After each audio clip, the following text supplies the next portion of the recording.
Good morning, everyone, and welcome to the London session on TopstepTV. I am in long copper at the moment, just like a feeler trade for a couple of micros, so I'm going to explain what I'm seeing there. If you're here for the first time, welcome.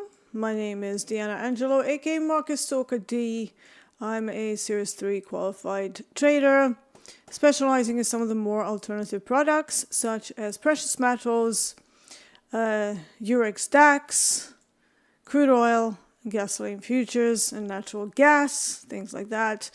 All right, let's get into it. So, when I look at copper from a large time frame, it is definitely trying to create some sort of a range accumulation. So, the last time there was talk about tariffs, the dreaded T word, Trump mentioned that copper tariffs will be introduced, and this thing went up like 600 ticks. So ever since we had that news, it's been consolidating and not really going any lower. Now, even though on the weekly chart, we do have this development, this was all pre-tariff announcement. So I'm stalking longs here. So this is why I'm trying a long. Somewhere from previous days value low area, even though we opened inside value. So let's drop down to an intraday time frame just to look at where those levels are. Yesterday's value from the London session is located in between 455.80 roughly up to 461.85, and overnight Asia did drag it down a little bit, but then as it's always the case with London, they tried to go lower and then pulled back slightly above London value, where they remained until now. There was one attempt at the run to overnight Globex VWAP, which was unsuccessful on the first try. We're still sitting inside the initial balance, so this is why I'm saying this is a front run of a trade based on a setup I like to refer to as a Frankfurt fakeout, where you have Asia going one way, then London sort of smashes and takes some liquidity to the opposite side, but then promptly reverses and then carries on in the opposite direction. Now, it's not every day. It is a high probability setup, but it's not going to happen 100% of the time. So sometimes copper just continues to bleed lower. From the options activity, we do have the HVL sitting at 456, and for now that has been supportive, so I'm using it as an orientation point. There's also a very strong gamma exposure level around 455 that was literally kind of the low where the market makers decided to get involved. But there is an additional difficulty with this setup that we're in, the value area. So anytime that happens, it could lead to a higher incidence of a range-bound day, range-bound conditions. So if this is going to have any sort of traction, we really need to see it go above the initial balance high, which is currently sitting at 458.25 roughly. So basically we need to go above Globex VWAP for a nice sort of swing up. Otherwise, we're going to have a bit of a boring day, maybe up until the NFP comes out on Friday. So yeah, let's sit in this little feeler trade and see what happens for the London session. To remind everyone, I do have a long-standing accuracy of 43% with a higher risk reward at about 2.3. That sometimes comes down to 1.7 if I'm being a little bit more scalpy. But that is basically what you need to keep in mind. Sometimes I will lose like a couple of trades and then get my big sort of 2R, 3R, 5R trade, sometimes even more, which keeps the entire system stable. When it comes to the London session, I do prefer to trade DAX, which we still don't have on Topstep. They are working on it, but I'm going to do a little plug for the London session Eurex. So I've just posted a direct link to the sim to funded It's basically the same post that you will find if you go into this area, support. It's just a link. So if you haven't upvoted that and you do want to see Eurex, which is a London specific product and does move a lot and it's quite tasty as a product in general, then please upvote that post so they can maybe bump it up in the queue and bring it to us before the end of time.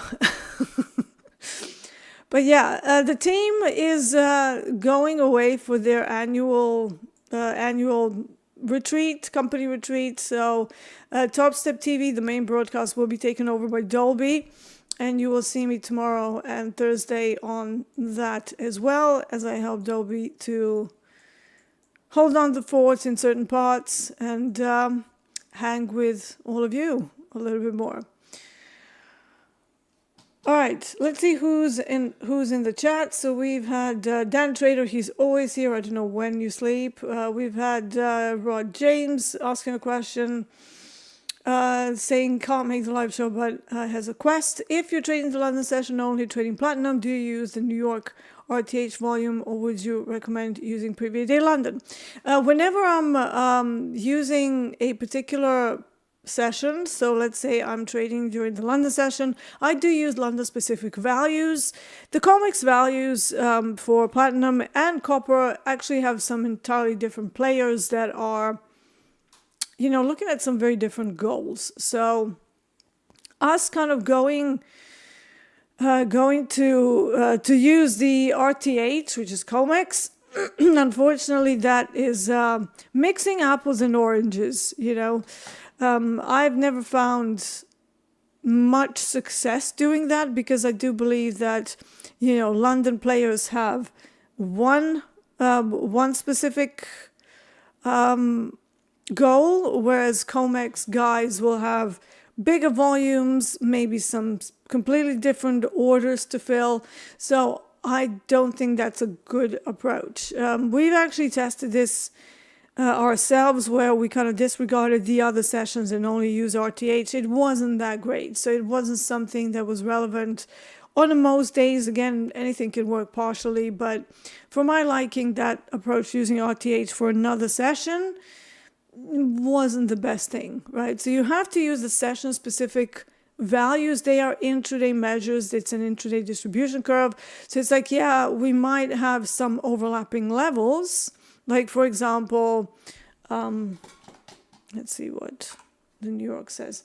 So, for example, you could take the approach that since we're opening below COMEX RTH, we could have a mean reversion up there. But at the same time, I'm seeing that the London values and London average session ranges are actually exhausted well below we get to that. So 461 would be where I would be looking for final moves. And if we do get there, you know, there is a chance of it accepting value and then doing something completely different for the COMEX session. So for me, today, the two sessions don't have a lot in common. I am looking for an upside move based on the larger time frames. But yeah, so I would suggest using the open sentiment, so where we're opening in relation to the previous session value area, as a first clue of what they want to do with it. And then the second clue would be options activity, which could be the same for both sessions, but again, you will be at different locations. However, when it comes to the value area, I do try to remain specific to the session that I'm trading, okay? Who else is in here? So we have AVS Phoenix, shorting natural gas, okay? Shorting natural gas. Let's see what we have on natural gas. So to me, this looks a bit far from VWAP to be shorting it. Where did you short it? 415.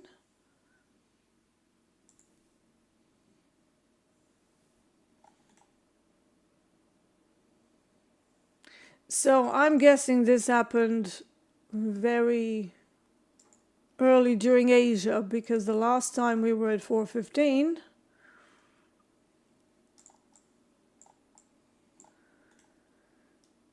was basically around, let's say, half an hour into Tokyo session.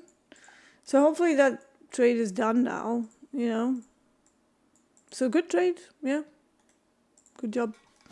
Let's see what Teo is saying. Good morning to everyone. Yes, Kita Layer says Grand Rising. Wizard TP caught another deal live. Yep. Waiting for confirmation of buys on gold. Let's have a look at gold.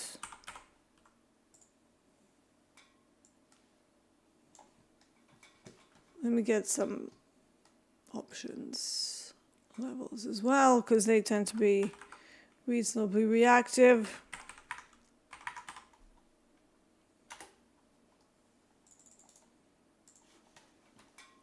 Just give me a second to pull that up. I have a bit of a headache this morning. Don't know what that's all about. It's a bit annoying. Okay, where's the indicators? There we go. Okay.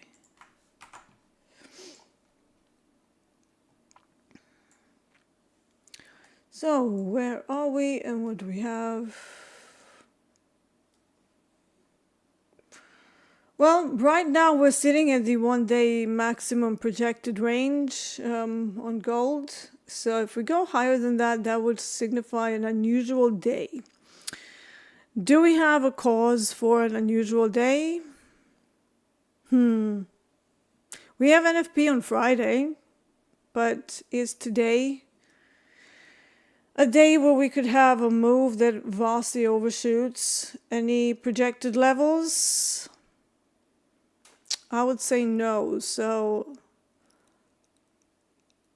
I mean, where are you looking for the continuation buys? Because up here, to me, that would be buying the top. Because, look, it's not that it can't happen, right? Anything can happen, ACH. But when we are sitting at like projected statistical tops, going long is generally a bad idea, because you will only make that trade work on outlier days when all of the norms get smashed through.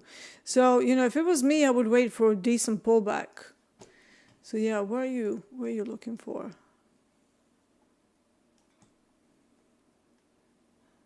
Roger says tariffs in capital letters. Tariffs! Let's just shout tariffs to the market and make it do something. Yeah. Shout out from Central Time. Sleep is for losers. Sleep, we need sleep, guys and girls. So the so be careful not sleeping, right? I know that in some of our industries, glorifying not sleeping is seen as something positive, but you know, it has a detrimental, like you can do that if you're like 20, 30, and once you get above 40, not having sleep and not being mindful with your sleep is gets a bit tricky, let's put it that way. All right, whoop, stock market buy. No, what am I doing here? No, okay. See, this is why I don't like doing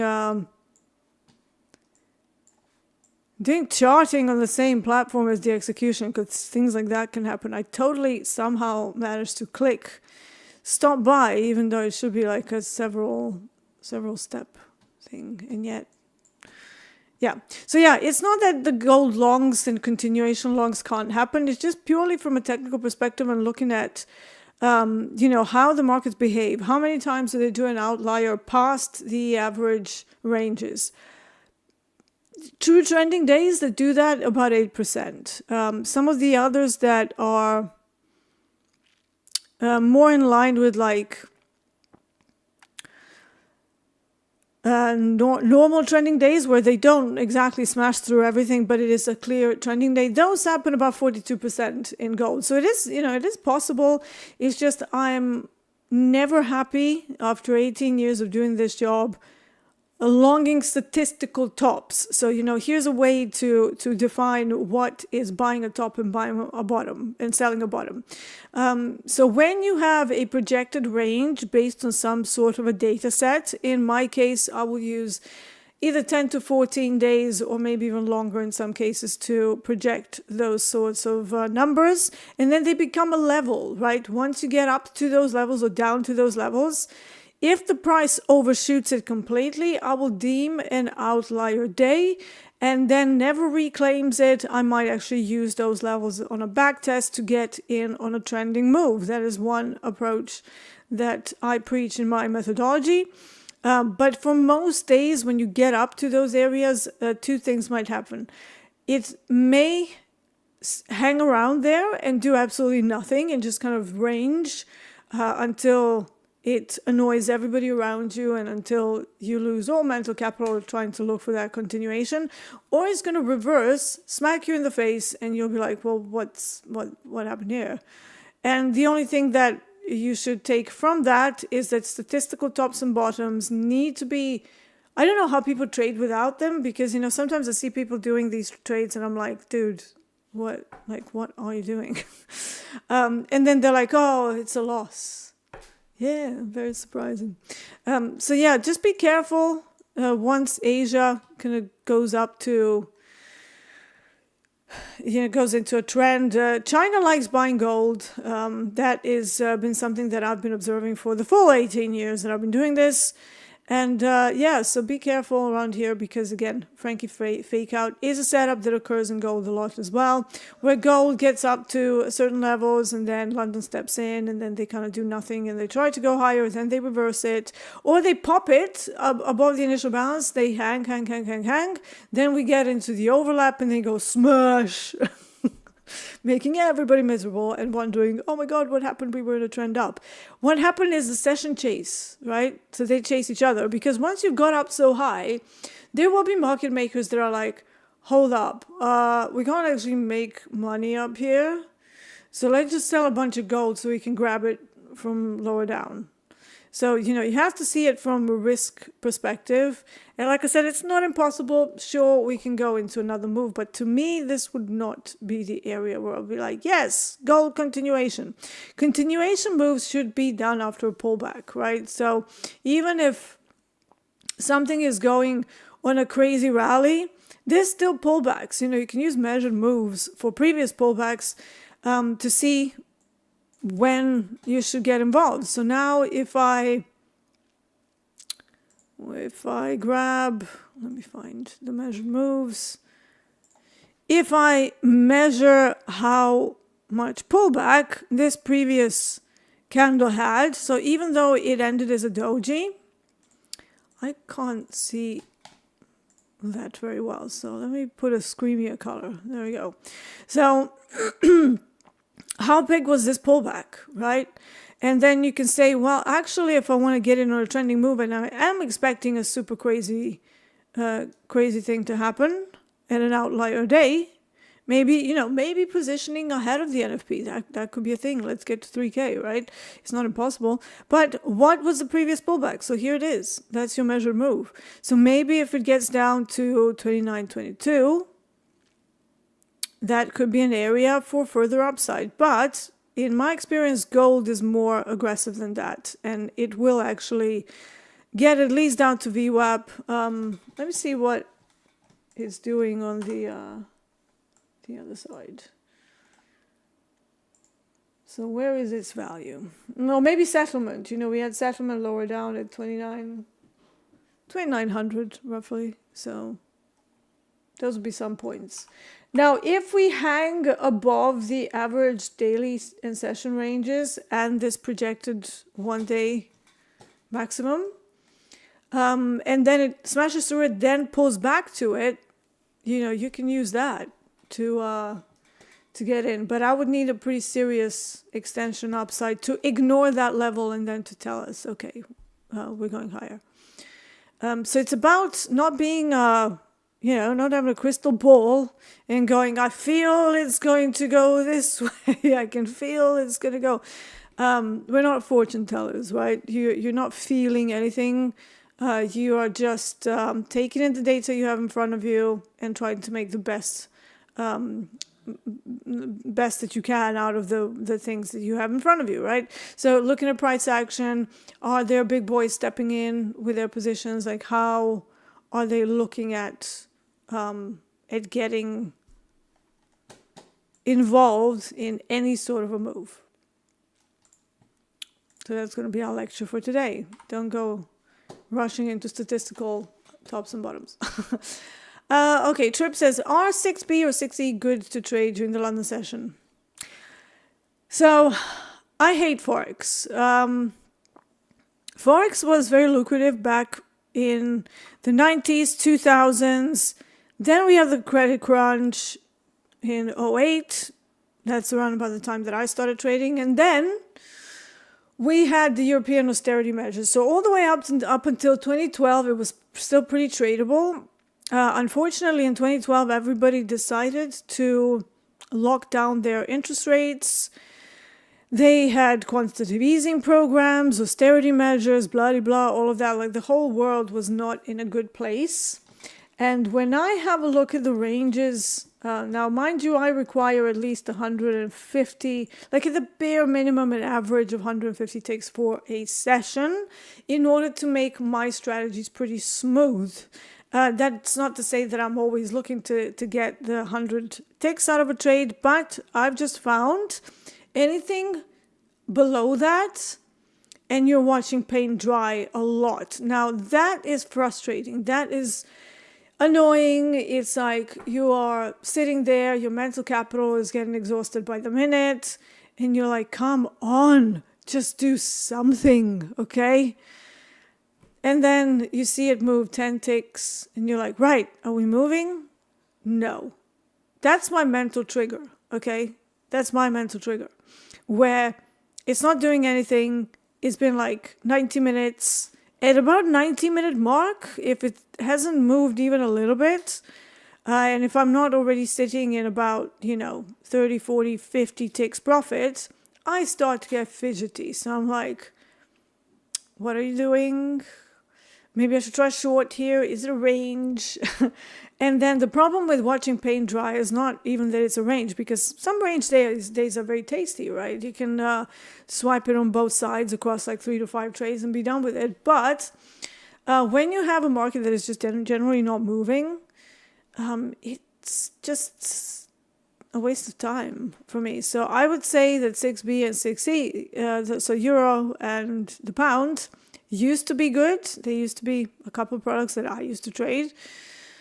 I can't be bothered with them anymore. Like, every time I look at it, the most you can get out is every so often when there's something going on in those products, yeah, they move. But aside from that, it's like a rarity. You're going to be stuck in a 40 tick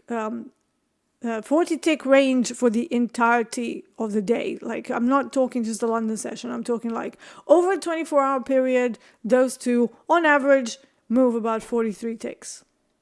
So to me, that is very painful.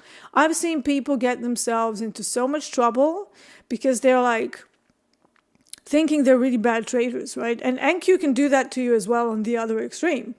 And actually, when you move people to something that moves just the right amount without being super crazy or super slow, suddenly they're like, wow, I actually don't suck. Like, I'm not a Muppet. Whoa. So be very careful with the product choice. Now, unfortunately, with Topstep, like I said, we don't have some of the really nice products like Bund, DAX, Euro stocks, and even FTSE. FTSE is more part of the London Stock Exchange, but, it's still a product that moves a lot and is appropriate for that particular market. Weirdly, we have Asian-related instruments. So we do have the Nikkei. That's, for Asia, Nikkei, if you can afford it, is amazing. And you have gold. Gold moves a lot. And then as soon as London opens, gold is like, yeah, let's slow it down a bit. And then it stays in a range for like 2 hours. into the overlap, and then it starts moving again. So it's like it's a pattern that we've seen in gold over and over, which is why it's not one of my main London specific products. It's an Asia specific product. You know, if I'm gonna sit and not sleep and trade something during Asia, gold would be my first choice, and then Nikkei my second choice, right? So we have to go to the instruments where your regular trading hours are effectively the trading hours for the session that you're trading. Otherwise, it gets extremely painful. Extremely painful. Yeah, we're gonna have Easter soon, so I'm gonna start doing Easter puns. Excellent. Okay, let's have a look at Paul H's question. Did you say we should use profile for the session traded, London session when trading London? Yes, so don't mix and match. London to London, comparing London to London, and New York to New York, right? Asia to Asia, London to London.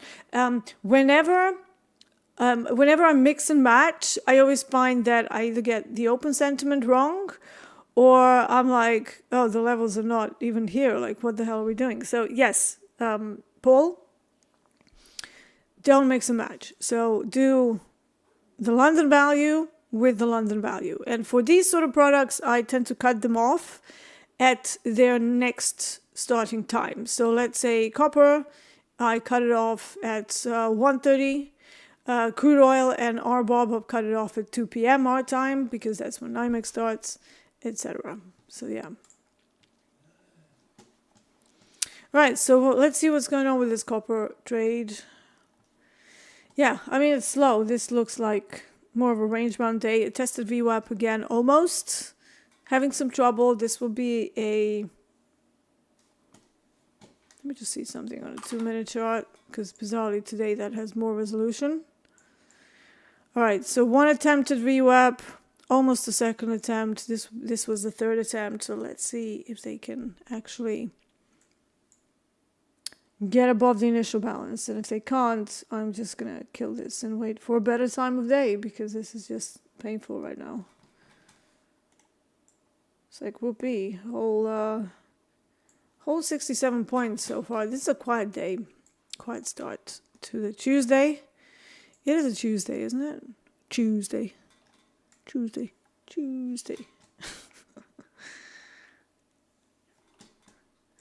Trapped eggs says, careful saying eggs. That's right behind tariffs. Yeah, can we trade eggs?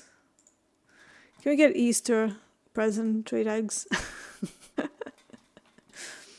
Thoughts on ESNQ for today? I'm waiting for lows to be swept to take longs. I'd be careful with longs. We've had several days of liquidation moves. I mean, again, anything can happen. Let's have a look. I use...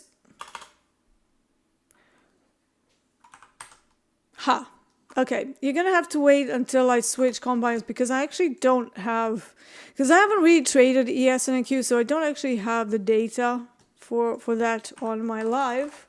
Now, I do hope they're not going to do what they've done with YM, where I tried to get it into my combine and it wasn't there either.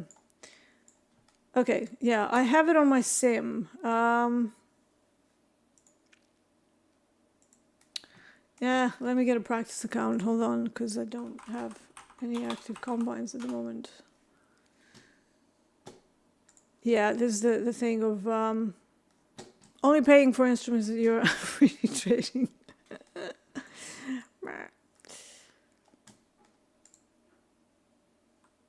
Let's see.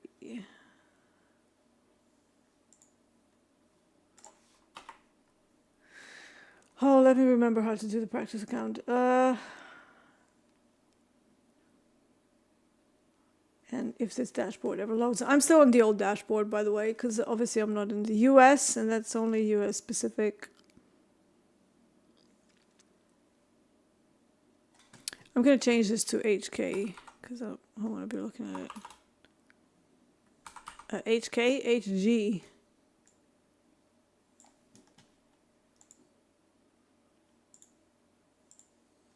All right, so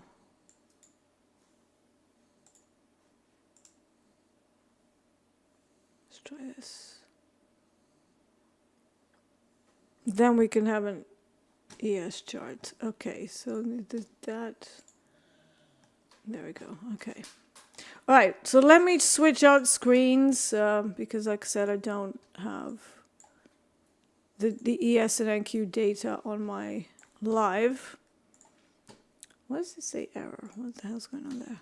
All right, so ES and NQ. Some time in sales here. I mean, they're still liquidating, man. Like, look at that. Something's up. Like, these tariffs, the markets are not liking that, and they just keep selling it. So let's go to the large time frames because bird's eye view is the first point of reference here.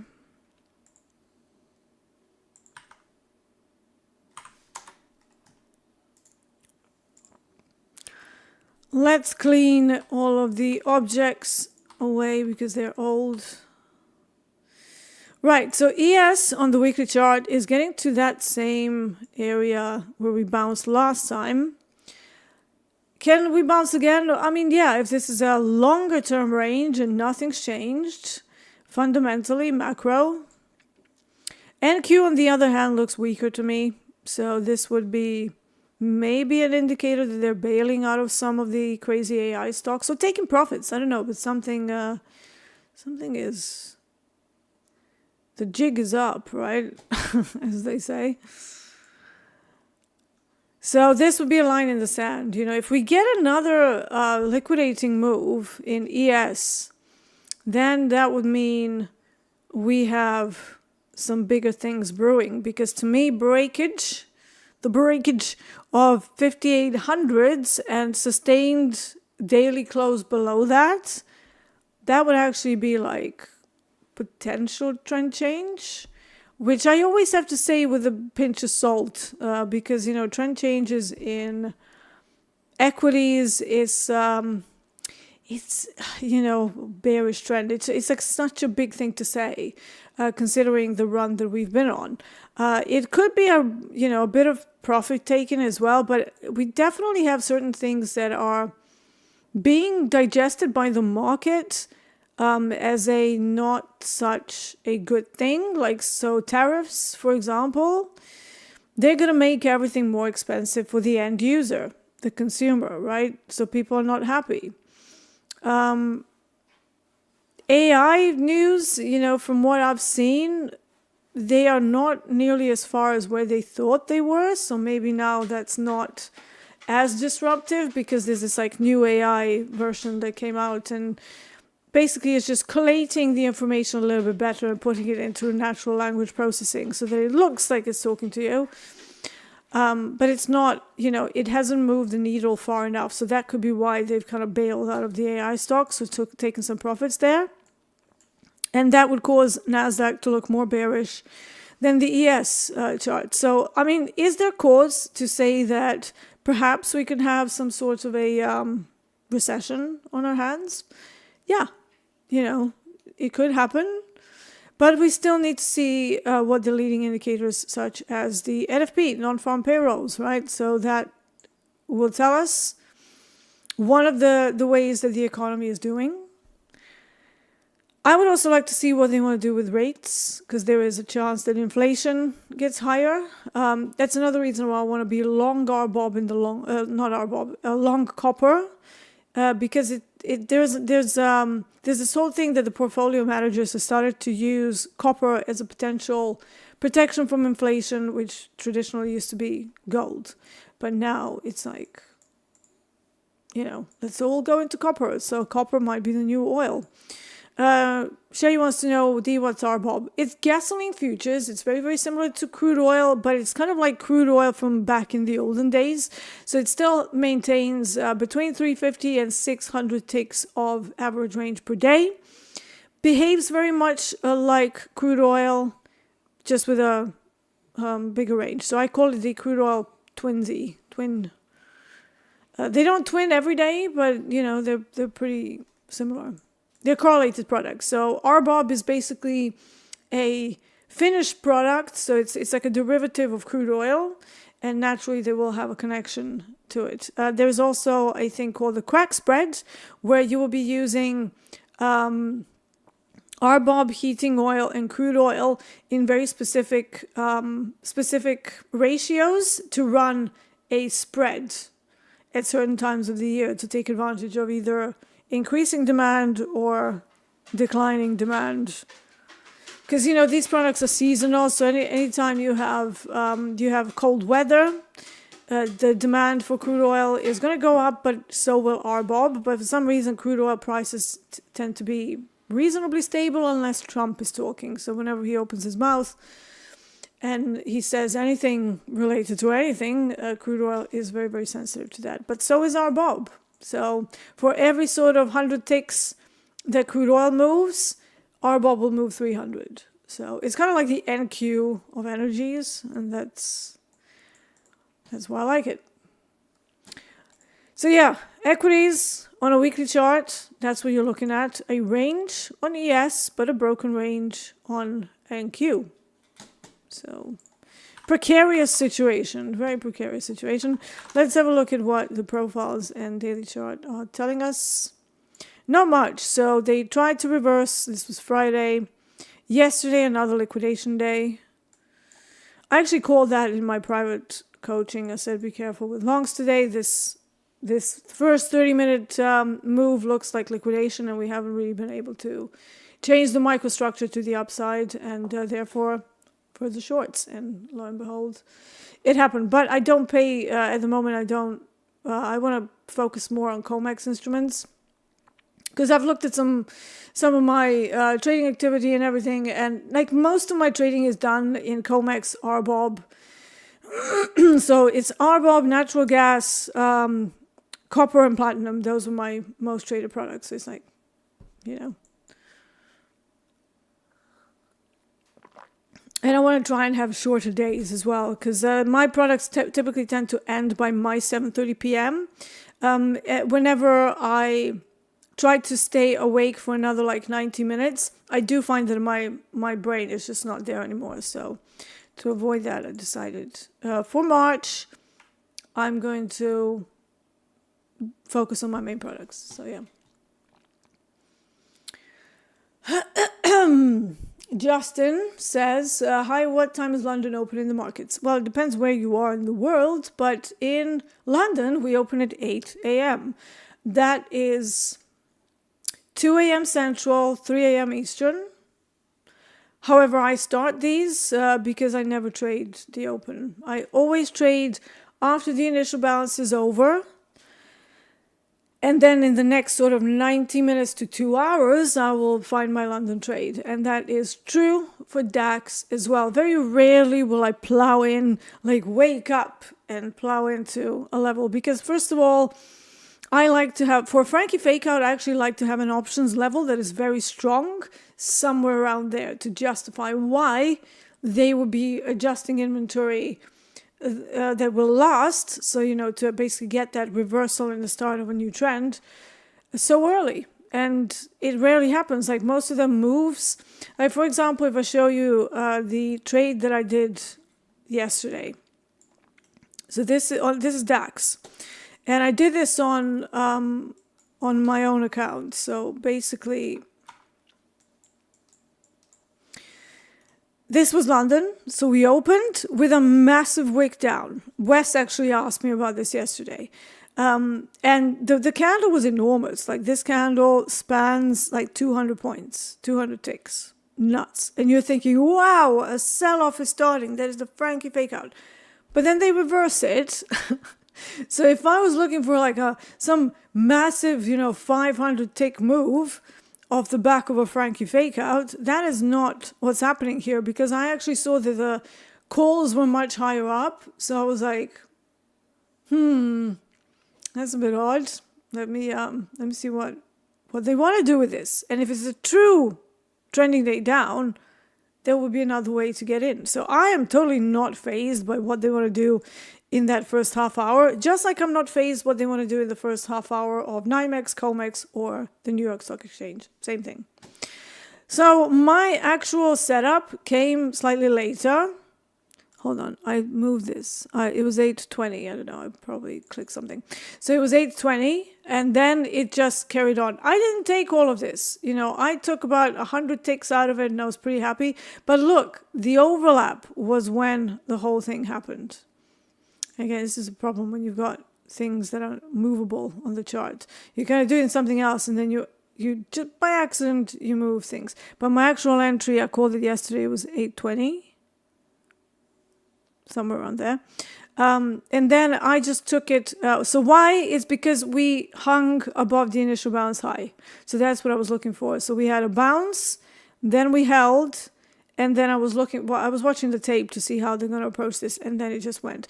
So basically what you're trying to do with any setup is to look for understanding before you plow in. It's okay to have a bias, right? But I never step into the market with a bias. I'm always like, let's see what they want. Not what I want, what they want. Who's they? The wizards, like I always say. The wizards. It's basically people with big pockets, institutions. Not your mate Dave down the road, not, you know, me, not Hogue, not like people who have billions of dollars to play with. And I don't know about you, but I don't have $1 billion, especially not to plow into the markets. So yeah, I will follow what they want to do, not what I want to do. So I will be like, okay, let's see where they want to take this. And they take it one way, then I look for the evidence of continuation or of failed auctions, right? And it's like, you know, much better thing than I'm looking for longs. It's like, that's great, right? But are they? Are they also looking for longs? Because if not, you're going to be in trouble.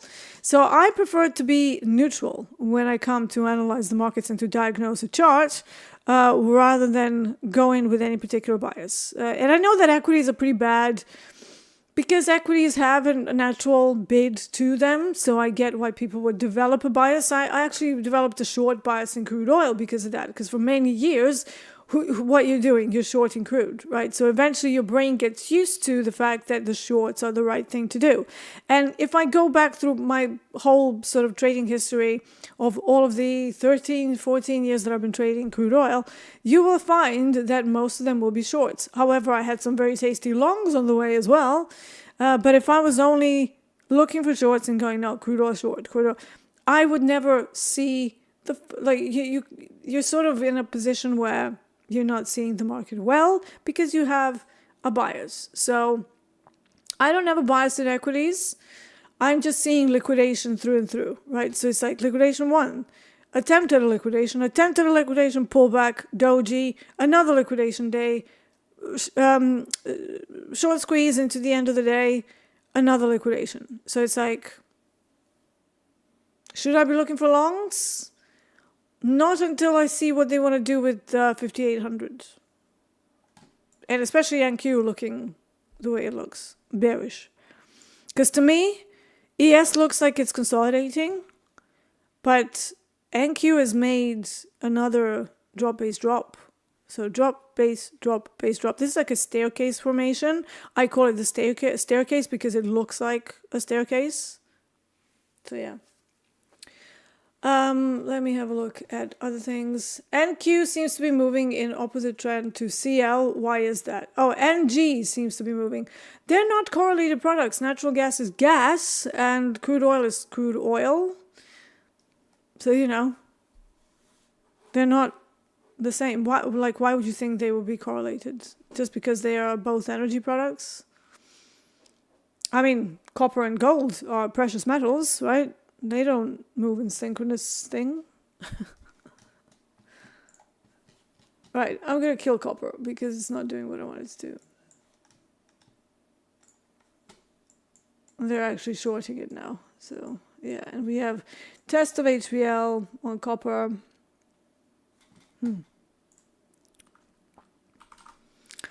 So I took that off for scratch. Minus Yeah, so minus some fees there. That's fine. Okay, let's have a look at the next question. Yeah, so natural gas and crude oil, they're two different products. They're both, you know, energy markets, but yeah, they are used for different purposes. Like, for example, natural gas is not a part of crack spread, so it wouldn't be necessarily correlated that way. Heating oil, RBOB and crude oil are reasonably correlated, but even so, heating oil can sometimes have its own thing. So yeah, you need to have a look at the core elements versus derivative products. Typically, derivative products will be correlated, but if it's like a different, you know, slightly different product altogether, like natural gas versus crude oil, they won't necessarily go, you know, the players will be different. Companies that use gas or consumers that, or users of the products will be different. So yeah, I don't see the reason why that would be particularly correlated. All right, so copper, I'm going to leave it alone until later on to see what the hell they want to do with it. Because right now, in the true character of the range bound day, because we open inside value, it's done absolutely F all, to keep it PG. So yeah, VWAP was reactive once again. So scratch trade there. What are your lines? Moving averages. So this chart is something that I have as a sort of a helper chart. The one that I use the most is this one. So this one has all of my core ways of doing things. So Globex VWAP, value areas, supply and demands on higher time frames, volume profile here, session specific profiles. At the touch of a button, I can move to another session to see what that's done. So this is Tokyo, London, New York. So that is the core way of me reading what the institutions want to do with it. And then these lines, I only use them. Yes, they are moving averages. One of them is not. All of them are 9 EMAs. Top one is anchored to the high. Bottom one is anchored to the close, and lower one is anchored to the low. And I use it as a timing tool. Are we below it? Are we in the middle of it? Are we above it? So once I do all of my levels from the other stuff that I do, I just literally want to see momentum on a very, very low time frame and a structure change. One of the things I was looking at when I went into a long was this higher low on a 100-tick chart. That has now been invalidated. So we now have a lower high at Globex VWAP and a lower low on the microstructure. If this one goes as well, that would be shorts. So if anything, I should be short right now. But yeah, let's wait for the initial balance to be broken, because it still hasn't popped outside of the initial balance. So yeah, then my moving average ribbon, I call it the ribbon, and it's a timing tool. It's not a level. I use it in an entirely different way. You've seen Mohammed use something similar, but he uses it on a 1,000-tick chart, and he uses it as levels as well. I don't do that. It's a completely different way of using things, but yeah. What was your entry approximately? Oh, I don't know. It was around 456 something. But it's not. I'm not in anymore. So flat. No position. Because again, if you don't see the market doing what it's supposed to be doing, based on what your analysis and diagnosis of the chart told you at the time, you need to get out. Sitting there in a trade and expecting that somehow magically things are going to turn around in your favor, that's noob trading. Noob trading. So yeah, whenever the market is not playing ball, you need tools to objectively decide if you should be in a trade or not, preferably before it smacks your stop loss. This is also the reason why I like to use slightly wider stops. They're not super wide. They're still intraday stops. It's just one of those things where if you are in a trade and let's say it makes your, like for me, I was expecting to go above VWAP, aiming for this lower high, higher low, higher low to remain as a structure, right? When they break that and we create a lower high, that changes the entire idea of what I wanted to do with that. Okay? Could we watch you put your levels on one day? I do that a lot. Like, yeah, I can take you through that. In fact, let's make tomorrow the session where I'm going to start with a completely empty chart. And I can do the full analysis in the first sort of 15, 20 minutes. And then we can, I thought I was doing that anyways, but sometimes I do like to plot the options levels before I start. But tomorrow I'm going to start with an empty chart, okay? And we're going to do the whole process from the start. Because this is more of a class. So like I said, London for me is DAX trading. So it's always a little bit hard to watch certain products that are doing what you want it to do and then you can't trade them, but then you're stuck with like, gold or and you're just watching paint dry. But it is what it is. So, we have to go with whatever the firm is offering us. So yeah, let's do that tomorrow. Let's dedicate a class to plotting out the levels and significance of each level and make that into a lecture. Yeah.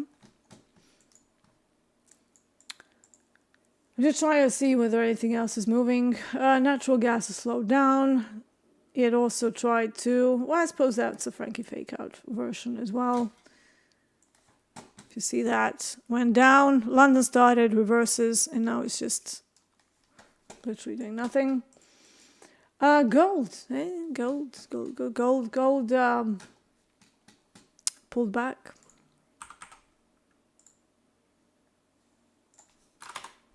Remember what we were talking about? Don't go long into statistical averages. This is why. How big is that move? Let's see. It's a 64 tick pullback. Now, I used this one as an example of where it should stop. Let's see. So I reckon this still has some legs. Oh no, look. See, I wish that we could put it on like a chart in the foreground so that the drawing objects is kind of sliding in the back, because sometimes it messes with my wicks of the candle wicks. Said that really weird. Yeah, so interesting, yeah. Measured moves.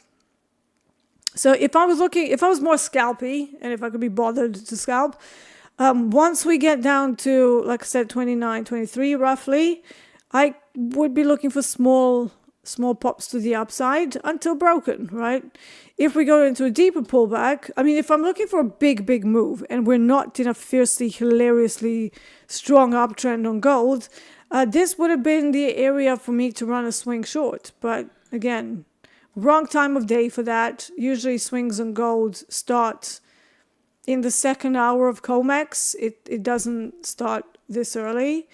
And if it does, usually it ends by then. So time of day has to be correct. How do you plot your VWAP and what time frame Mohammed says? So VWAP is not necessarily time frame based. You anchor it to something. So my VWAP here is anchored to the start of Globex, and that is what I use as an orientation point. How far away are we from it? Are we right at it? Is it sloping or is it flat? Those are the questions that I ask myself whenever I'm going to do VWAP as an orientation point, right? Once you get far away from it, once you get too far away from it, that tells you something else. That tells you you're in probably in an outlier day, and it just kind of keeps going. So in that case, VWAP can maybe tell you don't go against the move, and that you need some other things to look at because it's too far away. But yeah, so I just use Globex open, and that's what you see on all of these charts. It's Globex open. So it's not time frame specific. It's just anchor, and then it's got a volume analysis in it. So it's not really just price based. It's different. It's a different measure from just the moving average because it's got that volume component. Do you offer any sort of class for setting up charts? Well, I mean, I have the whole Pro Dev program where we go over that, but setting up my own charts, there's a free, like I do have a free video on my YouTube Market Stalkers, or Market Stalker Dee. I changed the title of it. If you go into Blautek functionalities, there is a video where I just stack my Blautek indicators because that's what I use.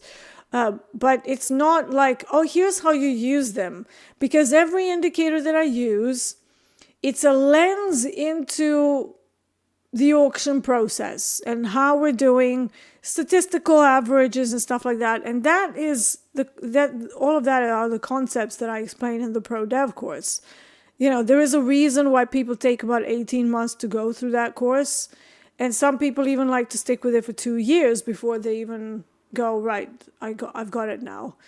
And that's exactly what Dalton tells you, that from the start, when you're looking at market profile or any sort of a methodology that is like quite cohesive and takes like has several moving parts to it, you're not going to get it down in like 3.5 seconds, right? It's not going to be like, hey, go longer VWAP. It's not that. It's like you're developing a skill. It's almost like learning a new language or learning to drive a car for the first time, right? So we've all been there. You sit in the car, everything is daunting, and you're like, well, and especially in, you know, back in my day, everybody learns how to use like manual cars. Now it's all automatic. Press the button, it switches on, you know, press the gas pedal and it goes. But back in my day, you know, there was like the stick. So there was like, oh wow, clutch, gas, find the bite point.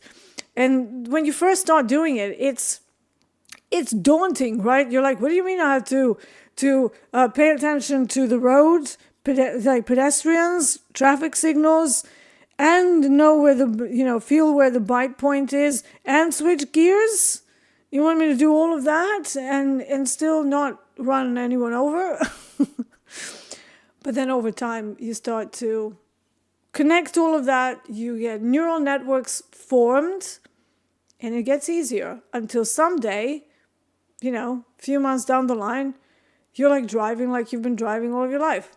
Watching profile, collating and aggregating all the data that profile has is the same way. Okay, so it will take time, and it typically takes about a couple of years to actually really start to use it without thinking, right? So, you know, you look at the chart, like for example, right now, what I'm seeing on copper, yes, we've finally smashed through the initial bounce low. Thank you, copper. And when I'm looking at that, I can see a couple of things. I can see that we stayed range bound during the initial balance. I know that we opened inside the value area from yesterday. And now what I want to see is whether we leave the initial balance with single prints or not. That's going to tell me more detail about the strength of the auction. But just what I said there in like the space of 1 minute, it has 3 different components: open sentiment, how the price is behaving, how the auction is progressing, and where we are in general, right? So it's like when you first start with profile, you're like, where are we opening? Oh, inside value. Where's the initial balance? Oh no. The auction, okay, we're below it. No, actually, no. Oh my God, single prints. Right? So until you get to a point where you're just you know, very smoothly reading profile without having to use like post-it notes and a million other things to remind you what to look at. You have not learned the language of profile, right? Once you've learned it, everything becomes easier, and objectively bailing out of a trade that's not doing what you want it to do also becomes easier, right? You don't sit in trades going, oh my God, is it going to turn around? Like, I know it's not going to turn around. There's a couple of things here. So we've just smashed below the initial balance. And in fact, I'm going to try doing a short as well. I just want to see whether they're committed here. We also went below the HVL, which is an area where we might see further. Okay, so I'm in short 2 micros. Again, this is too early, but so I don't want to dig a massive hole. So 454 evens is my entry short in copper. Single prints are on the profile. We just made a little lower low. We still have space down to some statistical averages, and HVL has been smashed. Now, if this survives, if it doesn't smack me in the face immediately, I'm probably going to keep this for a while. So now that they've given me an indication that the range may not be in force, we can now begin to say, is this a swing? And can we get down to this area? So 52s. And again, the auction is going to tell me that. Right now, the only thing that's telling me, single prints below the initial value. Single prints, let's start that again. Single prints below the initial balance. And we're outside of the value area from yesterday as a rejection, late rejection of it. Late rejection might not be a good thing, because I would have preferred that this happened immediately. But no, they dicked around up here below VWAP before deciding. They've now decided, and we're going to see what they want to do with it. So yeah. I have a question because I saw you using GEX. How can we get GEX data for crude oil? You go to Mentor Q and you type in CLJ 2025 and you put that on your trading view. Just like you do options levels for anything else, Mentor Q is the only company that offers options levels for alternative markets rather than just sticking to SPX and QQQs.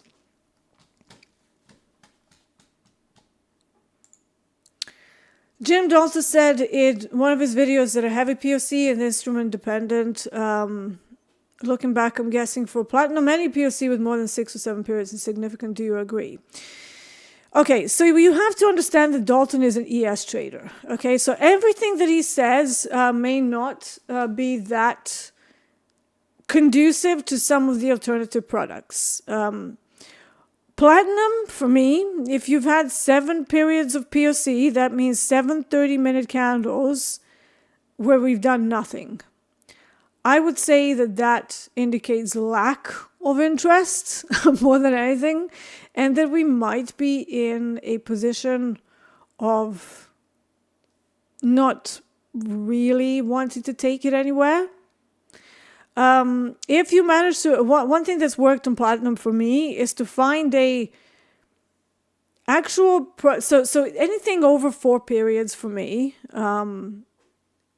is lack of interest. So if we've consolidated for longer than 4 candles, I would be like, nobody wants to touch this thing like today. So when we move away from it and come back to that level, I would be looking at whether it's at a swing extreme more than whether it's got 6 or 7 periods at the POC, right? On ES, that might be different because with, let's say, with an upward bias, a product with an upward bias such as ES, when it stops somewhere after moving so much, right? It moves a lot. It's a liquid product.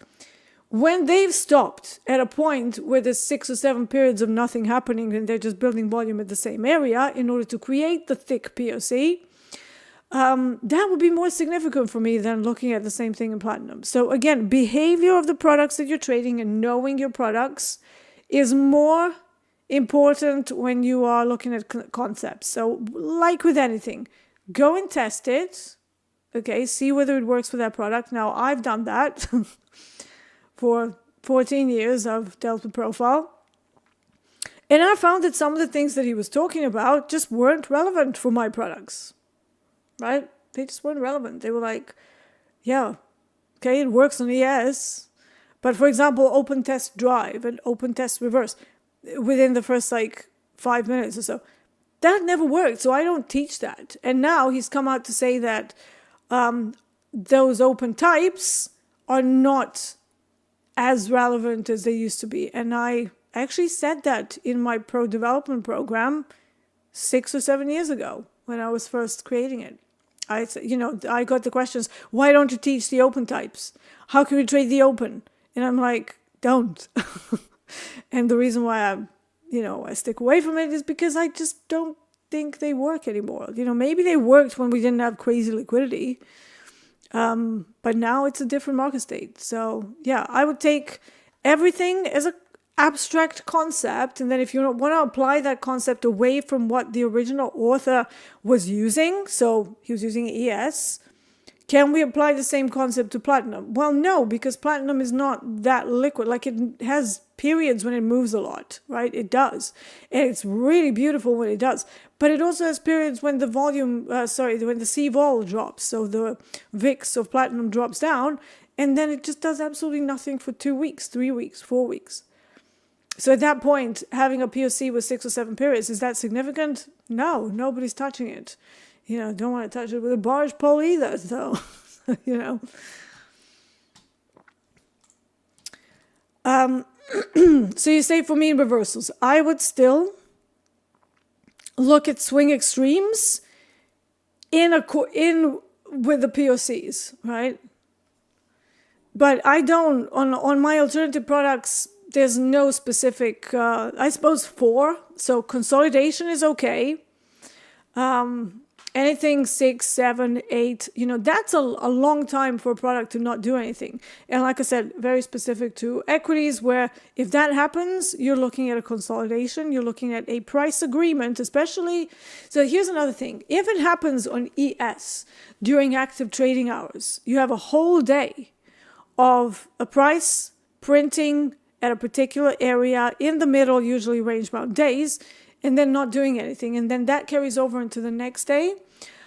I would say that sort of a POC on during active hours on ES, that would definitely carry more weight. So again, it's very contextual. Context is king. But on platinum, if I see, 6, 7 periods of it doing nothing, I'm just like, let's move on. I will look at the C-vol on platinum, and then if it's below the number that I'm looking for, that's lack of interest. So definitely a different way to look at it. If you're looking for mean reversions, I wouldn't go off the POC. I know it's a misconception. Yeah, I would go off the 4-week POC. So if we have a 4-week POC, that would be my choice, but not intraday. So previous day POC, nothing. Volume POC from a 4-week data, yeah, we can do a swing trade from that. So hopefully that helps. All right, guys, I think I'm going to have to finish this early. I am actually getting a bit of a migraine, and this light is really not helping the whole thing.